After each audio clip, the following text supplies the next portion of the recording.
जय करवा चौथ। जय गणेश जी महाराज की। आप सब कैसे हो?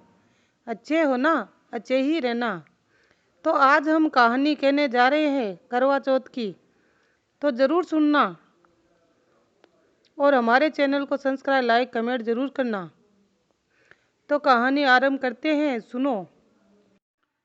एक गांव में एक साहूकार के 7 बेटे और एक बेटी थी। सेठानी ने बहुएं और सातों बेटों और बहू और बेटी सहित कार्तिक कृष्णा चौथ को करवा चौथ का व्रत किया। उस लड़की के भाई हमेशा अपनी बहन के साथ भोजन करते थे। उस दिन भी भाइयों ने बहन को भोजन करने के लिए बोला। तब बहन बोली, भैया आज मेरा करवा चौथ का व्रत है, इसलिए चांद उगेगा आएगा जब खाना खाऊंगी। भाइयों ने सोचा कि बहन भूखी रहेगी, इसलिए एक भाई ने दिया लिया और एक भाई ने छलनी लेकर पहाड़ी पर चढ़ गए। दिया जलाकर छलनी से ढक दिया। कहा कि बहन चांद उग गया, चांद आ गया है, अर्घ दे ले और खाना खा ले। तब बहन ने भाभियों से आकर कहा कि भाभी चांद देख लो। भाभी बोली कि भाईसा ये चांद तो आपका है, आप ही देखो। जब भाभियां बोली, ये चांद तो वैसा आपका ही है, आप ही देख लो, हमारा चांद तो रात में दिखेगा। बहन अकेली ही खाना खाने बैठ गई। पहले कौवे में बाल आया, दूसरा कौवा लेने लगी। तो ससुराल से बुलावा आया कि बेटा बहुत बीमार है, सो बहू को जल्दी भेजो। माँ ने जैसे ही कपड़े निकालने के लिए बक्सा खोला तो 3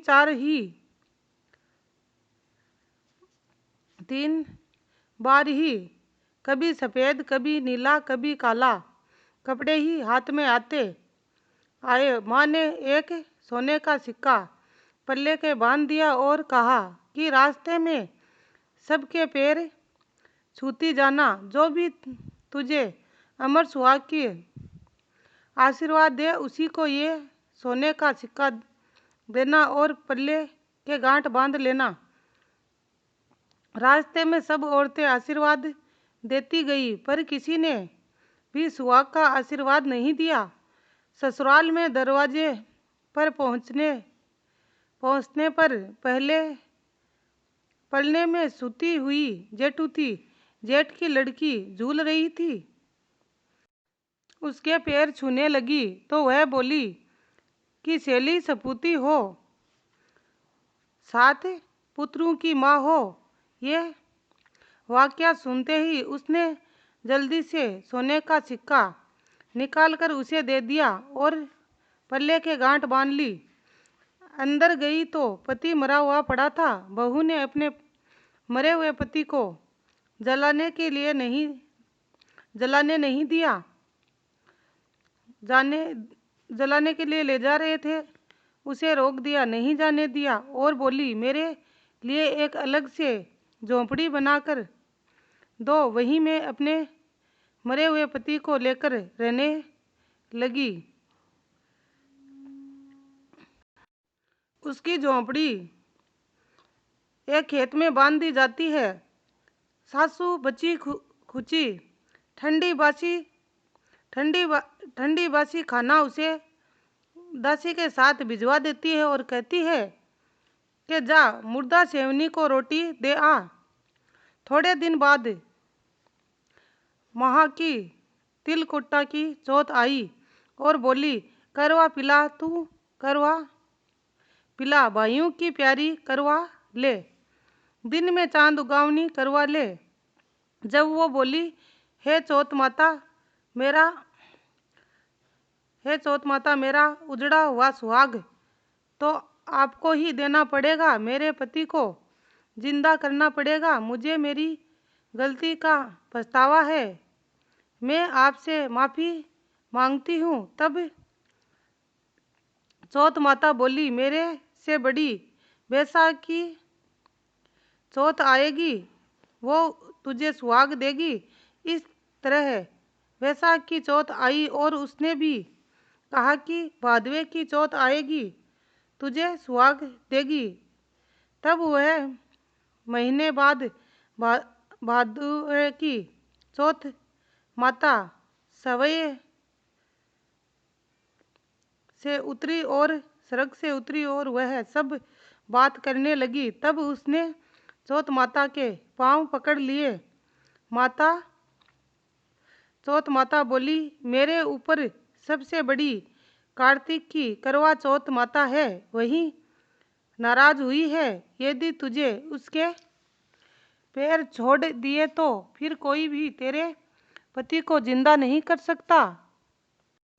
कार्तिक का महीना आया, स्वर्ग से करवा चौथ माता उतरी और माता आई और गुस्से में बोली, भाइयों की बहन करवा ले, दिन में चांद उगावनी करवा ले, व्रत बांधनी करवा ले। साहूकार की बेटी चौथ माता के पैर पकड़ लिए वह विलाप करने लगी, हे करवा चौथ माता, ना समझती मैं, मुझे इतना बड़ा दंड मत दो।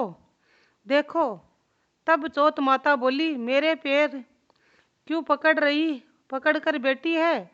तब वह बोली, मेरी बिगड़ी आपको ही बनानी पड़ेगी, मुझे सुहाग देना ही पड़ेगा, क्योंकि आप सब जग की माता है और सबकी इच्छा पूरी करने वाली है। तब चौथ माता खुश हुई और उसे अमर सुहाग का आशीर्वाद दिया। इतने में उसका पति बेटा खड़ा हो गया और बोलने लगा, मुझे तो बहुत नींद आई। वह बोली, मुझे तो 12 महीने हो गए, मुझे तो चौथ माता ने सुहाग दिया है। तब पति बोला कि चौथ माता का विधि विधान से उज्जवल करो। उधर ननद रोटी लेने आई तो उसने देखा, उसने 2 जने के बोलने की आवाज़ सुनी तो उसने अपनी माँ को जाकर बोला कि भाभी तो पता नहीं किससे बात कर रही है। तब सास ने जाकर देखा तो बहू और बेटा दोनों ही जीम रहे थे।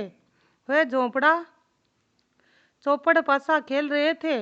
देखकर वह बहुत खुश हुई और पूछने लगी, ये कैसे हुआ बहू? बहू बोली, ये सब मुझे मेरी करवा चौथ माता ने दिया है। और सासू जी के पैर छूने लगी और सास ने अमर सुहाग का आशीर्वाद दिया। दूर खड़े हुए पति पत्नी का गठबंधन हो गया और सब चौथ माता का चमत्कार मानने लगे। चौथ माता का